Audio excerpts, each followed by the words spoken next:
नमस्कार विद्यार्थियों, मैं संजय कुमार रॉयल स्वागत करता हूं इन स्पेशल ए लर्निंग क्लासेस में आपका। आज की जो क्लास है वो हम पहले 10th क्लास विज्ञान हिंदी वर्ग के लिए चैप्टर 7 जो है 7वां जो अध्याय है जो हम पढ़ रहे थे उसी को हम आगे बढ़ाते हुए चलेंगे। या आज इसे 7th क्लास की तीसरी क्लास जो 7th चैप्टर जो है इसकी तीसरी क्लास जो है वो हम आज यहाँ पर पढ़ेंगे। इसे में हम पढ़ रहे थे परमाणु की संरचना जो है उसके बारे में, परमाणु संरचना से संबंधित जो विभिन्न अवधारणाएं या मॉडल वगैरह दिए गए थे उनके बारे में जो है वो अध्ययन हमने कर लिया था। उसके बाद में तत्वों का वर्गीकरण जो है वो हम पढ़ रहे थे। तत्वों का वर्गीकरण जो है वो अलग अलग वैज्ञानिकों के द्वारा जो है वो किया गया था, उसके आधार पर हमने पढ़ा था। जैसे डोबेराइनर के त्रिक वर्गीकरण के बारे में, या फिर न्यूलैंड का जो अष्टक नियम है उसके अनुसार तत्वों का वर्गीकरण कैसे किया गया था वो। और फिर उसके बाद में एक आवर्त सारणी के रूप में, एक सारणी के रूप में तत्वों को वर्गीकृत किया था मेंडलीफ ने, जिसका मुख्य आधार था परमाणु भार। तो परमाणु भार के आधार पर उन्होंने एक सारणी जो है वो तैयार की थी। तो वो मेंडलीफ की आवर्त सारणी के अंदर हमने पढ़ा था। अब उनकी विशेषताएं वगैरह जो है वो हम पढ़ चुके थे, लेकिन आज हम पढ़ेंगे आधुनिक आवर्त सारणी जो है उसके बारे में। आधुनिक आवर्त सारणी जो तत्वों के वर्गीकरण का एक विशेष से आधार है।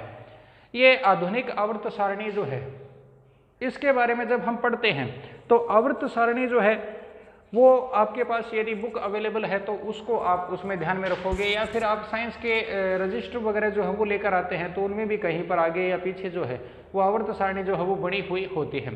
तो इसके बारे में या ये पाठ हम आगे जितना भी पढ़ें तो उसके लिए आप जो है वो आवर्त सारणी को अपने सामने रखकर उसको आप ध्यान में रखते हुए इन्हें देखोगे। यदि आपके पास नहीं है तो उसकी एक इमेज जो है वो आपको ग्रुप के अंदर भेज दी जाएगी या आपको स्टडी के लिए उपलब्ध करवा दी जाएगी। तो आप फ़ोन में जब भी उसको पढ़ें तो साथ में थोड़ा सा उसको ध्यान में रखें और उसके आधार पर जो जो विशेषताएं हम बताते हैं उनको आप सारणी में मिलाकर ध्यान में रखें, ताकि जो सारी बातें समझाई जाती हैं वो आसानी से समझ में आ जाए। तो हम शुरुआत करते हैं। अब आधुनिक आवर्त सारणी जो है वो दिखने में लगभग इस तरह की होती है। ऐसे आवर्त सारणी में इस तरह से कुछ लाइनें हैं, यूं इस तरह से लाइनें दी हुई हैं और इस तरह से भी लाइनें जो है वो दी हुई हैं। अब इनके बारे में, इनकी जो विशेषताएं वगैरह हैं वो सारी हम यहाँ पर पढ़ेंगे। सबसे पहले चीज़ आधुनिक आवर्त सारणी के संदर्भ में जो मुख्य मुख्य बातें होती हैं उनकी हम बात करते हैं। इससे निकालकर छोटे छोटे प्रश्न एक एक नंबर के टुकड़ों में विभाजित करके पूछे जाते हैं। तो मुख्य मुख्य बातें जो है वो इसके अंदर हमें देखेंगे। सबसे पहले इसके प्रतिपादक की बात करें। आधुनिक आवर्त सारणी जो है वो उसका प्रतिपादन किया गया था हेनरी मोजले के द्वारा। हेनरी मोजले नामक जो वैज्ञानिक थे, जर्मन वैज्ञानिक, उन्होंने क्या किया था, सबसे पहले इस आधुनिक आवर्त सारणी का प्रतिपादन किया था। तो आधुनिक आवर्त सारणी के प्रतिपादक जो थे वो कौन थे? हेनरी मोजले। इसके बाद में एक और महत्वपूर्ण बिंदु, इस आधुनिक आवर्त सारणी में जो आधार था तत्वों को वर्गीकृत करने का वो था परमाणु क्रमांक। अभी तक जो भी वर्गीकरण वगैरह पढ़े हैं वो सारे के सारे जो थे वो परमाणु भार पर आधारित थे, लेकिन परमाणु भार पर जो वर्गीकृत कर रहे थे तत्वों को तो उसके आधार पर वर्गीकरण में कई सारी कमियां जो हैं वो निकल कर आ रही थी। उन कमियों को दूर करने का जो है वो प्रयास किया गया हेनरी मोजले के द्वारा। और उस समय तक परमाणु जो संरचना है, किसी भी तत्व के परमाणु की जो संरचना है उसके बारे में भी कई सारी जानकारियां जो है वो उपलब्ध हो चुकी थी। उनके अनुसार यह पता चल चुका था कि परमाणु के नाभिक में, परमाणु के बीचों बीच एक नाभिक होता है, उस नाभिक में उसका समस्त धनावेश यानी प्रोटॉन जो है वो पाए जाते हैं। परमाणु में 3 प्रकार के कण, इलेक्ट्रॉन, प्रोटॉन, न्यूट्रॉन की खोज उस समय हो चुकी थी। और इसके आधार पर यह पाया गया कि धनावेशित कण यानी प्रोटॉन जो है वो सारे के सारे कहाँ पर होते हैं? नाभिक में। यदि 10 प्रोटॉन है तो भी नाभिक में होंगे, 1 है तो भी नाभिक में, 50 है तो भी नाभिक में होंगे। और ऋणावेशित कण इलेक्ट्रॉन जो हैं वो इनके चारों ओर, इस नाभिक के चारों ओर कक्ष जो होते हैं उन कक्ष में वो चक्कर लगाते रहते हैं। और ये कक्ष जो है वो कहलाते हैं 1, 2, 3 या K, L, M, N, इस तरह से इनको प्रदर्शित किया जाता है। अब इनका जो आधार था वो परमाणु भार नहीं होकर क्या था? परमाणु क्रमांक। परमाणु क्रमांक किसे कहते हैं? परमाणु क्रमांक को हम Z से प्रदर्शित करते हैं। और Z का अर्थ होता है सीधा सा यदि कहें तो ZA जो है वो बराबर होता है किसके, P के, यानी किसी भी तत्व का परमाणु क्रमांक जो है वो क्या होगा, उसके नाभिक में पाए जाने वाले प्रोटॉन की संख्या। जैसे हाइड्रोजन का परमाणु क्रमांक 1 होता है क्योंकि इसके नाभिक में प्रोटॉन 1 है। सोडियम का परमाणु क्रमांक 11 है। 11 क्यों है, क्योंकि इसके नाभिक में प्रोटॉन कितने होते हैं, 11 होते हैं। तो इस आधार पर यदि हम देखें तो प्रोटॉन की संख्या ही क्या है, परमाणु क्रमांक। और एक चीज और ध्यान में रखनी है, ये आप पीछे परमाणु की संरचना से संबंधित तो अवधारणाएं वगैरह हमने पढ़ी थी, उनके अंदर आया था कि परमाणु जो है वो विद्युतीय रूप से उदासीन होता है। क्यों उदासीन होता है, क्योंकि उसमें जितने धनावेशित कण होते हैं उतने ही उसके अंदर क्या होते हैं, ऋणावेशित कण यानी इलेक्ट्रॉन होंगे। तो इस आधार पर यह भी कह सकते हैं कि एक उदासीन परमाणु में उसका जो परमाणु क्रमांक है, उसका परमाणु क्रमांक उसमें पाए जाने वाले प्रोटॉन की संख्या के बराबर या फिर बाहर कोश में पाए जाने वाले इलेक्ट्रॉनों की संख्या के बराबर होता है। और इस आधार को ध्यान में रखते हुए मेंडलीफ जो है उन्होंने अपना आधुनिक आवर्त नियम जो है वो प्रतिपादित किया था। अब ये आधुनिक आवर्त नियम क्या है, इसको भी आप जरूर से ध्यान में रखोगे। सीधा सा है, तत्वों के भौतिक और रासायनिक गुण जो हैं या गुण जो है वो उस तत्व के परमाणु क्रमांक के आवर्त फलन होते हैं। तो किसी भी तत्व के भौतिक तथा रासायनिक गुण धर्म उसके परमाणु क्रमांक के आवर्त फलने होते हैं। ये आधुनिक आवर्त नियम है, मेंडलीफ के आवर्त नियम से अलग है। मेंडलीफ का आवर्त नियम ये कहता है कि तत्वों के भौतिक और रासायनिक गुण धर्म उनके परमाणु भार के आवर्त फलन होते हैं, जबकि आधुनिक आवर्त नियम ये कहता है कि तत्वों के भौतिक और रासायनिक गुण धर्म उनके परमाणु क्रमांक के आवर्त फलने होते हैं। तो परमाणु क्रमांक की जगह केवल परमाणु भार की जगह परमाणु क्रमांक आ जाता है और उसके आधार पर आधुनिक आवर्त नियम जो है वो बन जाता है। तो इस आधार पर ये आधुनिक आवर्त नियम दिया गया है, तो ये भी एक महत्वपूर्ण बिंदु इसके अंतर्गत रहेगा। इसके बाद में और जो है वो हम बात करते हैं इस आधुनिक आवर्त सारणी की कुछ विशेषताओं के बारे में। आधुनिक आवर्त सारणी की क्या क्या विशेषताएं जो हैं वो पाई जाती है। तो आधुनिक आवर्त सारणी में तत्वों का जो स्थान है, कोई भी तत्व कहाँ रखा जाएगा, जैसे कैल्शियम यहाँ रखा गया है, मैग्नीशियम को यहाँ रखा गया है, सिलिकॉन को यहाँ, सल्फर को यहाँ, इसका एक निश्चित आधार है। कोई भी तत्व कहाँ पर आएगा उसके स्थान का निर्धारण जो है वो उसके इलेक्ट्रॉन विन्यास के आधार पर किया जाता है। तो इलेक्ट्रॉन विन्यास जो है वो इसका मुख्य आधार रहेगा। तो इलेक्ट्रॉन विन्यास जो है वो क्या करता है, किसी भी तत्व के स्थान का निर्धारण करता है। अब इलेक्ट्रॉन विन्यास जो है वो क्या होता है और उसे हम कैसे ज्ञात करते हैं, उसकी एक शॉर्ट मेट्रिक जो है वो हम देखेंगे। लेकिन उसके लिए पहले एक दूसरी चीज और ध्यान में रखोगे, आधुनिक आवर्त सारणी जो है उसमें आवृत्त और वर्ग जो हैं वो बनाए गए हैं। आवृत्त जो है वो होते हैं यूं क्षैतिज लाइनें, ये जो क्षैतिज पंक्तियां हैं, जैसे ये पहली, ये दूसरी, ये तीसरी, ये चौथी, ये पांचवी, ये छठी और ये सातवीं, ये जो है वो क्या है, आवृत्त। तो कुल मिलाकर आवृत्त जो है वो आधुनिक आवर्त सारणी में कितने हैं, 7। और वर्ग जो है उनकी संख्या कुल कितनी है, 18। मेंडलीफ की आवर्त सारणी में आवृत्त 6 और वर्ग कितने थे, 8 थे। इसमें आवृत्त एक और बढ़ा दिया गया और वो आवृत्त कितने रखे गए, 7, और वर्ग जो है वो कितने हैं, 18। प्रत्येक आवृत्त जो है वो उसके कोश को प्रदर्शित करता है। पहला आवर्त यानी पहला कोश है, दूसरा आवर्त यानी दूसरा कोश, तीसरा आवर्त जिसमें 3 कोश होते हैं, चौथा आवर्त जिसमें 4 कोश होते हैं। इस तरह से तत्वों के स्थान का निर्धारण इसमें किया गया है। तो ये कुल मिलाकर 7 आवर्त हैं और वर्ग 1, 2, 3, 4 कुल मिलाकर 18, ये जो है वो वर्ग बनाए गए हैं। अब आधुनिक आवर्त सारणी में जो तत्व का स्थान का निर्धारण हम करते हैं उसमें पहले हम निर्धारण करते हैं आवर्त का। आवर्त का निर्धारण जो है वो किसी भी तत्व को आवर्त सारणी के कौन से आवर्त में रखा जाएगा वो उसके इलेक्ट्रॉन विन्यास से निर्धारित होता है। इलेक्ट्रॉन विन्यास से हमें 2 चीजों का पता चलता है। एक तो कोई भी तत्व जो है उसका संयोजकता कोश कौन सा है, इसकी जानकारी प्राप्त होती है। किसी भी तत्व के अंतिम कोश को उसका संयोजकता कोश कहते हैं। और दूसरी बात करें वर्ग की, इलेक्ट्रॉन विन्यास से ही हमें संयोजकता कोश में उपस्थित इलेक्ट्रॉनों की संख्या का पता चलता है। तो इन्हें हम कहते हैं संयोजकता इलेक्ट्रॉन। और संयोजकता इलेक्ट्रॉन की जो संख्या है वो निर्धारित करती है किसका? वर्ग का। अब इस चीज को हम समझें, जैसे हमें बात करें किसकी? हाइड्रोजन की। हाइड्रोजन का परमाणु क्रमांक जो है वो कितना है? 1। अब इसका परमाणु क्रमांक 1 है तो इसका मतलब इसमें इलेक्ट्रॉन भी कितना है? 1। इलेक्ट्रॉन जो है वो कहां पर होते हैं? कोश में। इसलिए इसके परमाणु की संरचना देखें तो इसमें एक तो हो गया प्रोटॉन और बाहर एक ही क्या हो गया? इलेक्ट्रॉन। तो इसका इलेक्ट्रॉन विन्यास जो है ये इसका परमाणु क्रमांक है, और इसका इलेक्ट्रॉन विन्यास जो है उसकी बात करें तो इसका इलेक्ट्रॉन विन्यास जो है वो भी कितना हो गया? 1। इसी तरह से बात करते हैं किसी एक दूसरे तत्व की, जैसे मान लीजिए नाइट्रोजन है। इस नाइट्रोजन का परमाणु क्रमांक जो है वो कितना होता है? 7। तो 7 जो है वो इसका परमाणु क्रमांक है। आप इनको जरूर से याद रखोगे। 1 से लेकर 20 तक के जो तत्व हैं, hydrogen, helium, lithium, beryllium, boron, carbon, nitrogen, उनको याद रख लें। उसके आधार पर जो अपने सिलेबस में आते हैं हद से हद 20 तक तत्वों के स्थान वगैरह के बारे में पूछा जाता है, वो आप आसानी से पता लगा सकते हो कि कौन सा तत्व किस स्थान पर आएगा। कैसे, उसे हम यहाँ पर समझने का प्रयास कर रहे हैं। तो नाइट्रोजन का परमाणु क्रमांक जो है वो कितना है? 7। अब इसका इलेक्ट्रॉन विन्यास क्या होगा? इलेक्ट्रॉन विन्यास लिखने का वैसे तो एक सही तरीका जो है वो दूसरा होता है, जो 9th क्लास में आपने पढ़ा है।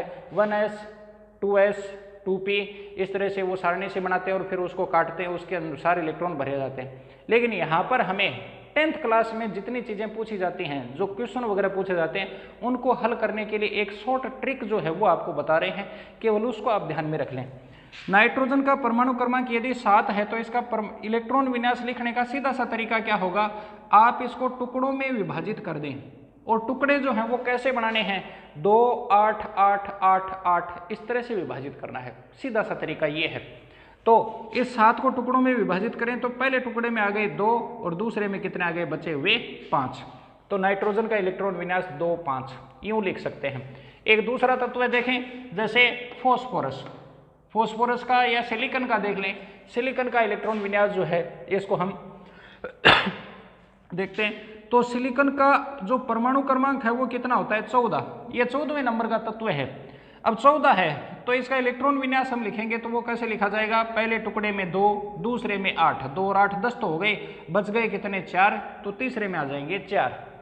इसी तरह से पोटेशियम की बात करें या कैल्शियम की बात करते हैं। कैल्शियम नंबर 20, परमाणु क्रमांक इसका 20 है।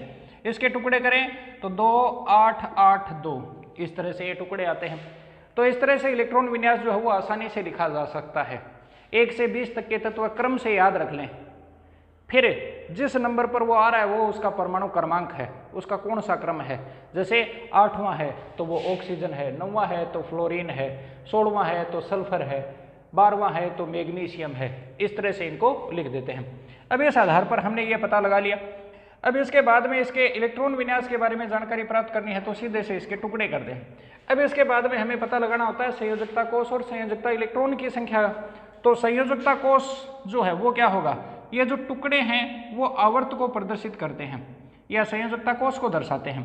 जैसे ये हाइड्रोजन जो है इसमें केवल एक ही कोष है, पहले कोष में केवल एक इलेक्ट्रॉन है तो पहले कोष में ही आ जाएगा, इसलिए इसका संयोजकता कोष यानी अंतिम कोष पहला ही पहला है। तो ये इसका संयोजकता कोष हो गया पहला। तो इसका आवर्त जो है वो भी क्या हो जाएगा? पहला। इसमें देखें तो कोष जो है वो कितने हैं? 2 हैं। पहले कोष में 2 इलेक्ट्रॉन, दूसरे में 5 इलेक्ट्रॉन। कोष हैं तो 2 ही, तो इसमें 2 इलेक्ट्रॉन आ जाते हैं, इसमें 5 इलेक्ट्रॉन आ जाते हैं, तो वो नाइट्रोजन का हो गया। उसमें ये कोष होगा ही नहीं, तो अंतिम कोष हो गया दूसरा। तो इसका आवर्त भी कौन सा होगा? दूसरा। सिलिकॉन की बात करें, इसमें कोष हैं 1 2 3। उसमें क्या लिखा है नंबर वो मत देखें, 2 लिखा है, 8 लिखा है, 4 लिखा है, ये देखने की जरूरत नहीं है। कोष कितने हैं, टुकड़े कितने हैं, वो दर्शाते हैं कोष को। तो इसमें कोष है 1 2 और 3। तो 3 है तो अंतिम कोष कौन सा हो गया? सबसे बाहर वाला, वो हो गया तीसरा। तो इसका आवर्त भी कौन सा होगा? तीसरा। कैल्शियम की बात करें, कैल्शियम जो है इसमें देखें इसका इलेक्ट्रॉन विन्यास 2 8 8 2। कोष कितने हैं? 1 2 3 4, 4 कोष हैं। तो इसका आवर्त जो है वो भी कौन सा हो गया? चौथा। तो इस आधार पर देखें कैल्शियम चौथे आवर्त में आ रहा है, सिलिकॉन जो है वो कौन से आवर्त में आ रहा है? तीसरे में। नाइट्रोजन जो है वो कौन से में आ रहा है? दूसरे में। हाइड्रोजन जो है वो कौन से में आ रहा है? पहले में। इस तरह से क्या किया जाता है, इसके तत्व कोई भी तत्व जो वो कौन से आवर्त में आएगा उसका निर्धारण कर लिया जाता है। आ गई चीज ध्यान में, एकदम सीधा सा देखें, सीधा सा यही है, 1 से 20 तक के तत्व आप याद रखें, आपको रट के याद करने हैं। Hydrogen, helium, lithium, beryllium, boron, carbon, यूं सीधे लिख के याद कर लें। अब उस तत्व का जो भी नंबर आ रहा है, जो क्रमांक आ रहा है, वो उसका परमाणु क्रमांक है, और उसके आधार पर हमें इलेक्ट्रॉन विन्यास का पता लगाना है। तो उसके लिए आप उस नंबर के, उस संख्या के टुकड़े कर दें। जैसे 15 है, 15 के टुकड़े करेंगे तो कैसे करेंगे, टुकड़े करने का तरीका एक ही होगा, ट्रिक एक ही अपनानी है आपको। 2 8 8 8 8 विभाजित करते जाएं जब तक कि पूरे संख्या ना हो। जैसे 15 के टुकड़े करने हैं तो पहले टुकड़े में 2, फिर उसके बाद में दूसरे में 8, 2 और 8 10 तो हो गए। अब बचे कितने, 10 से 15 में से घटा दिए तो 5 बचे, 5 जो है वो तीसरे टुकड़े में आ जाएगा, तो उसका इलेक्ट्रॉन विन्यास हो जाएगा 2 8 5, इस तरह से आ गया। अब इसके बाद में जो टुकड़े हमने किए हैं वो कोष को दर्शाते हैं। अंतिम जो टुकड़ा है वो अंतिम कोष है, और अंतिम टुकड़ा कौन सा है, क्या लिखा है उसमें वो नहीं, कौन सा है, इसमें पहला दूसरा तीसरा, तीसरा है तो वो उसका आवर्त होगा, चौथा है तो चौथा आवर्त, दूसरा है तो दूसरा आवर्त। ठीक है। अब एक चीज और देखें, वर्ग के स्थान का निर्धारण। अब वर्ग का निर्धारण कैसे होगा, वो वर्ग जो है वो निर्भर करता है संयोजकता इलेक्ट्रॉन पर। किसी भी तत्व के अंतिम कोष में जितने इलेक्ट्रॉन होते हैं वो उसके संयोजकता इलेक्ट्रॉन कहलाते हैं। जैसे इसमें देखें तो इलेक्ट्रॉन कितने हैं, 1, इसमें कोष 1 ही है तो अंतिम कोष तो 1 पहला ही हो गया, तो इसमें इलेक्ट्रॉन भी कितना है, 1। इसमें कोष कितने हैं, 2, तो ये पहला और ये दूसरा कोष अंतिम कोष है, उसमें इलेक्ट्रॉन है 5, तो वो संयोजकता इलेक्ट्रॉन 5 है।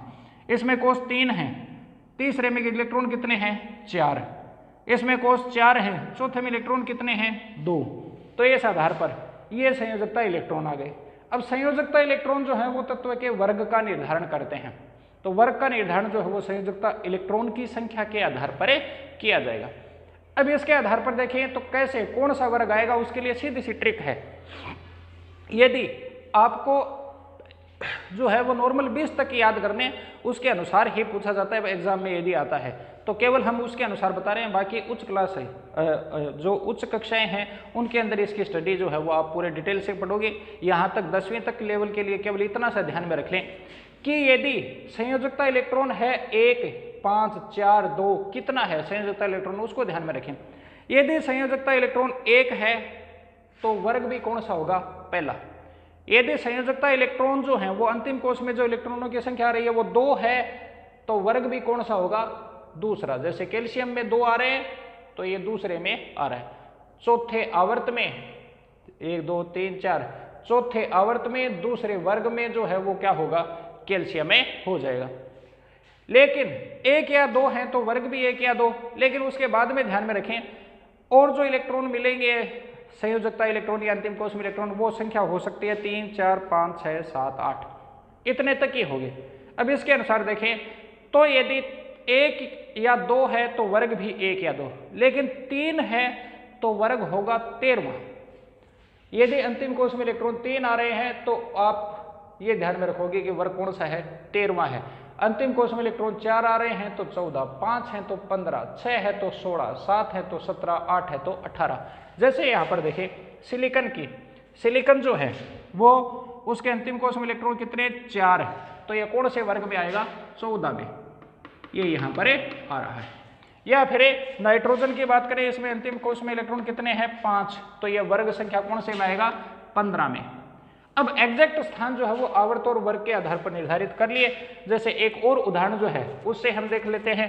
जैसे नियोन की बात करें, नियोन जिसका परमाणु क्रमांक होता है 10। अब आप इसका इलेक्ट्रॉन विन्यास बताएं कितना होगा, 2 8, पहले टुकड़े में 2, दूसरे टुकड़े में 8। अब ये चीज आ गई। अब इसमें कोष कितने हैं, 2, अंतिम कोष कौन सा है, दूसरा, जिसमें इलेक्ट्रॉन है 8, तो अंतिम कोष दूसरा है तो इसका आवर्त भी कौन सा हो गया, दूसरा। और वर्ग, इसके अंतिम कोष में इलेक्ट्रॉन कितने हैं, 8, तो इसका वर्ग हो गया कौन सा, 18वां। तो दूसरे आवर्त में और 18वें वर्ग में जो सदस्य है वो कौन सा है, नियोन है। आ गया, सीधा सा है। या फिर एक और तत्व की बात कर लेते हैं, जैसे एल्यूमिनियम की बात करें, एल्यूमिनियम नंबर 13, इसका इलेक्ट्रॉन विन्यास लिखें 2 8 3, कोष हैं 3, तो आवर्त कितना हो गया तीसरा, और उस तीसरे कोष में इलेक्ट्रॉन कितने हैं 3, तो 3 का मतलब है 13, तो वर्ग हो गया 13वां।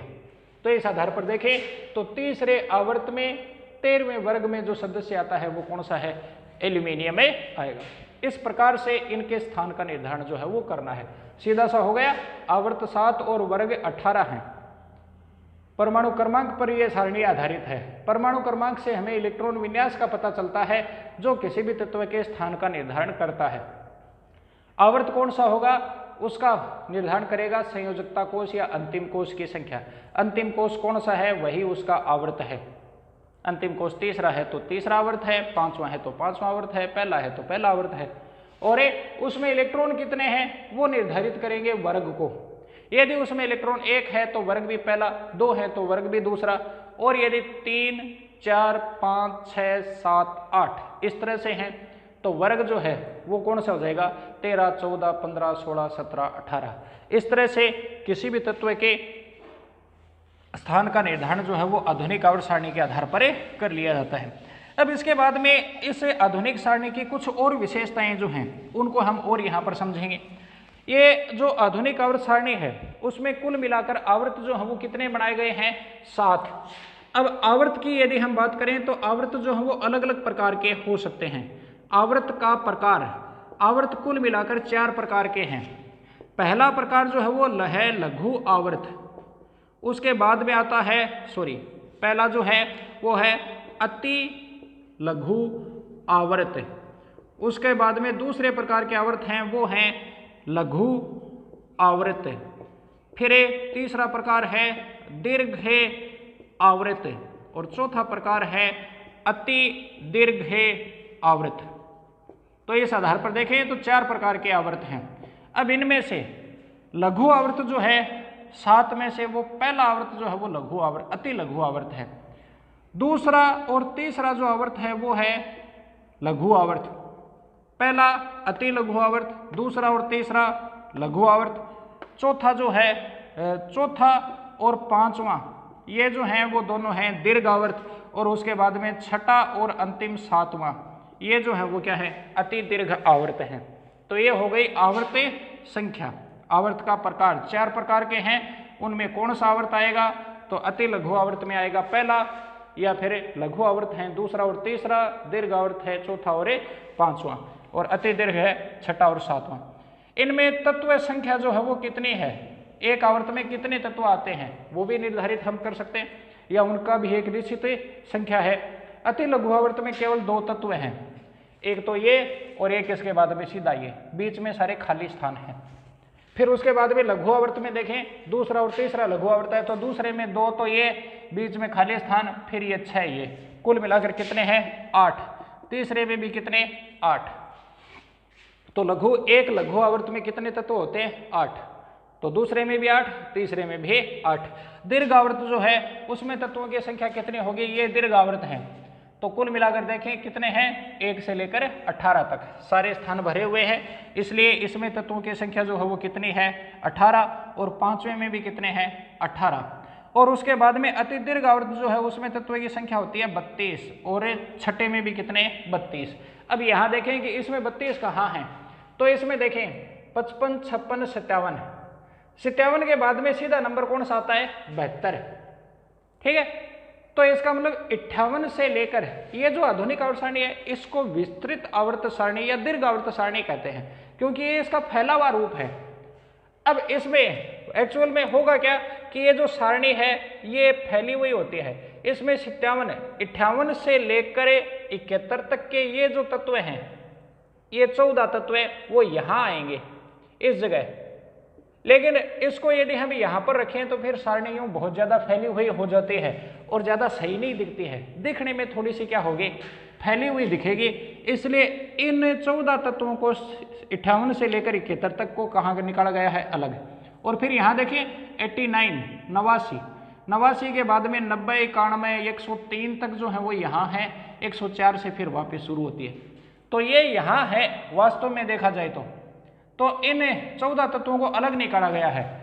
तो ये 14 कुल मिलाकर 18, तो ये और 14 ये 18 14 कितना 32, तो 32 तत्व इसमें आते हैं और इसी तरह से 32 तत्व इसमें आते हैं। तो कुल मिलाकर ये संख्या इनके हो गई। अब इस आधार पर यदि हम देखें तो इन तत्वों की जो कुल संख्या निकल कर आएगी वो कुल संख्या होगी 118। तो आधुनिक आवर्त सारणी के अनुसार कुल तत्व जो है वो 118 हैं। हालांकि अभी तक 118 तत्व खोजे भी नहीं गए हैं, खोज जो है वो 114 तत्वों की हुई है, सारे तत्वों की खोज अभी हुई नहीं है। लेकिन आधुनिक आवर्त सारणी ये बताती है कि तत्व जो हैं उनकी कुल संख्या जो है वो प्रकृति में कितनी होगी, 118 होगी। अब यहाँ पर इसके बाद में और जो है आवर्त की हमने बात की, आवर्त के बाद में हम बात करते हैं कुछ वर्गों की, या फिर हम बात करते हैं एक महत्वपूर्ण चीज, इसमें ब्लॉक सिस्टम जो पाया जाता है उसकी। आधुनिक आवर्त सारणी में ब्लॉक व्यवस्था जो है वो स्थापित की गई है। अब ये ब्लॉक व्यवस्था जो है इसके अनुसार यदि हम देखें तो आधुनिक आवर्त सारणी को कुल 4 ब्लॉक में विभाजित किया गया है। एक है एस ब्लॉक, फिर है पी ब्लॉक, एक है डी ब्लॉक और अंतिम जो है वो है एफ ए ब्लॉक। ठीक है, अब ये ब्लॉक जो है वो कैसे बनाए जाते हैं, जैसे शहर वगैरह में यदि हम देखें तो किसी शहर में जाते हैं, किसी कॉलोनी में जाते हैं तो उस कॉलोनी को अलग अलग ब्लॉक में बांट दिया जाता है। एक सड़क यहाँ से निकल रही है, एक यहाँ से निकल रही है, उसके बीच में जितने भी मकान हैं वो एक ब्लॉक में आ गए, फिर उनको नंबर दे दिया जाता है, ब्लॉक ए मकान संख्या 15, मकान संख्या 16। इसी तरह से इसमें भी ब्लॉक व्यवस्था जो है वो की गई है। इसमें ये जो लाइनें आती हैं या दो जो वर्ग आते हैं वो किस में आते हैं, एस ब्लॉक में। इसके बाद में हम बात करें संख्या 13 से लेकर 18 तक जो हैं तत्व वो आते हैं किसमें, पी ब्लॉक में। उसके बाद में बीच में ये जो संख्या बच गई 3 से लेकर 12 तक के जो तत्व हैं वो आते हैं किसमें, डी ब्लॉक में। तो ये डी ब्लॉक हो जाएगा। और उसके बाद में ये जो अंतिम है तत्व है, ये जो लाइनें अलग से निकाली गई हैं ये आती हैं किसमें, एफ ए ब्लॉक में। तो एस ब्लॉक में आता है वर्ग संख्या 1 और 2, पी ब्लॉक में आते हैं 13 से लेकर 18वें वर्ग के तत्व है, डी ब्लॉक में आते हैं 3 से लेकर 12वां वर्ग जो है उसके सदस्य, और एफ ब्लॉक जो है उसमें आते हैं 2 नीचे आवर्त सारणी में जो अलग से क्षैतिज पंक्तियां बनाई गई हैं वो। अब इन क्षैतिज पंक्तियों में यदि हम देखें तो ये क्षैतिज पंक्ति जो है वो पहली क्षैतिज पंक्ति है, इसके तत्व कहलाते हैं लेंथेनोइड, और दूसरी पंक्ति के जो तत्व हैं 14 तत्व वो कहलाते हैं एक्टिनोइड। क्यों? क्योंकि इस लाइन की इन 14 तत्वों की जो शुरुआत वो कहाँ से होती है, 57वें तत्व के बाद में। 57वां तत्व लेंथेनियम है, तो लेंथेनियम के बाद में आने वाले 14 तत्व है वो लेंथेनोइड को दर्शाते हैं। और दूसरी जो लाइन है वो शुरू होती है 90 से, यानी 89 के बाद 89वां जो तत्व है वो एक्टिनियम है। एक्टिनियम के बाद में जो तत्व आते हैं वो क्या कहलाएंगे, एक्टिनोइड। तो इस तरह से एफ ब्लॉक के जो तत्व हैं इसमें शामिल किया जाता है कि इनको लेंथेनोइड और एक्टिनोइड को। अब यहाँ पर इन तत्वों को एक और भी नाम दिया जाता है। एस ब्लॉक में जो वर्ग आते हैं वो 2 हैं। इसमें पहला जो वर्ग है उसके जो तत्व हैं वो क्षार धातु कहलाते हैं।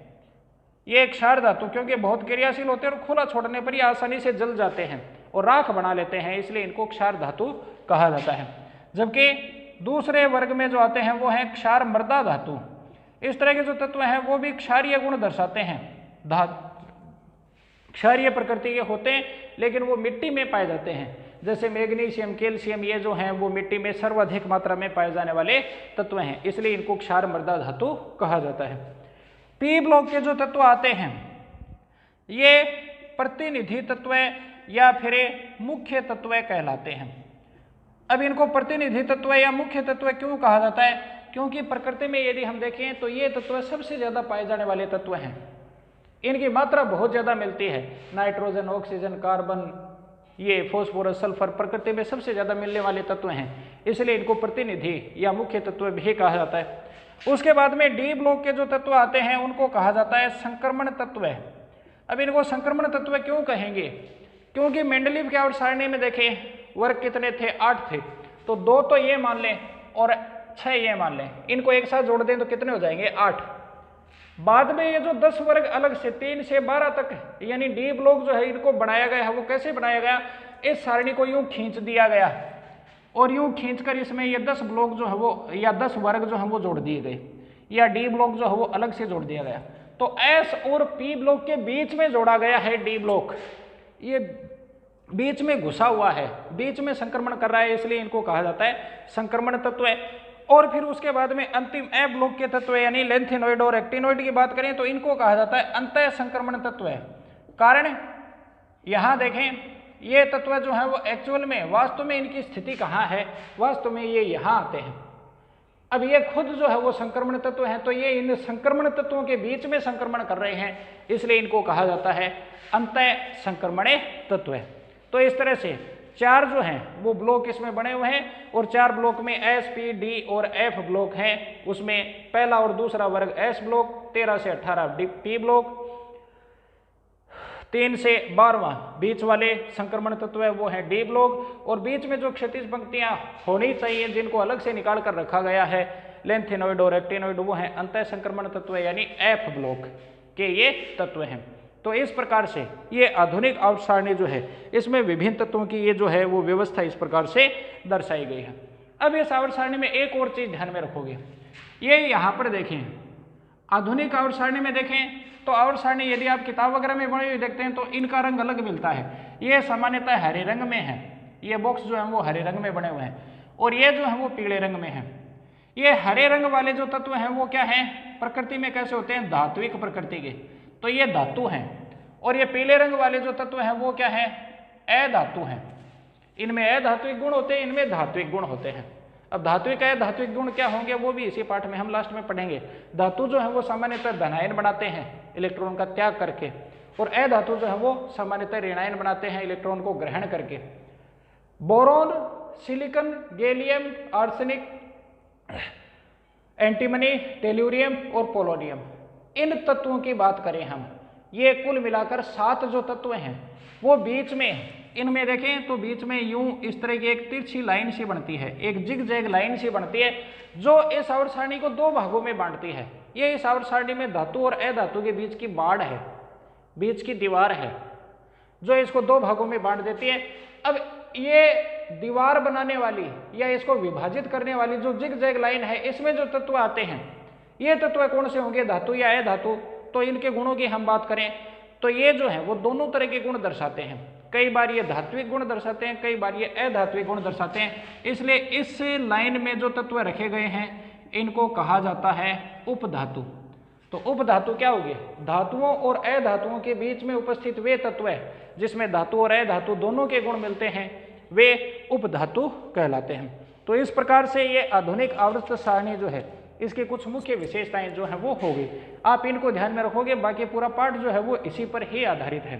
तो इसमें मुख्य रूप से आवर्त कोण से कितने प्रकार के? 4 प्रकार के। ब्लॉक व्यवस्था जो है वो किस प्रकार से बनाई गई है, कौन सा वर्ग किस ब्लॉक में आता है, उनको क्या कहा जाता है, आवर्त सारणी में तत्व के स्थान का निर्धारण कैसे किया जाएगा, ये सारी बातें जो है वो इसमें आते हैं। तो आज जो है वो हमने इनके बारे में पढ़ा। आप आवर्त सारणी में इन सारी चीज़ों को समझने का प्रयास करोगे। कोई चीज़ नहीं समझ में आती है तो वो कमेंट वगैरह करके जो है वो बता दें ताकि उसको फिर से हमें समझा सकें आपको। तो आज के लिए इतना ही, धन्यवाद।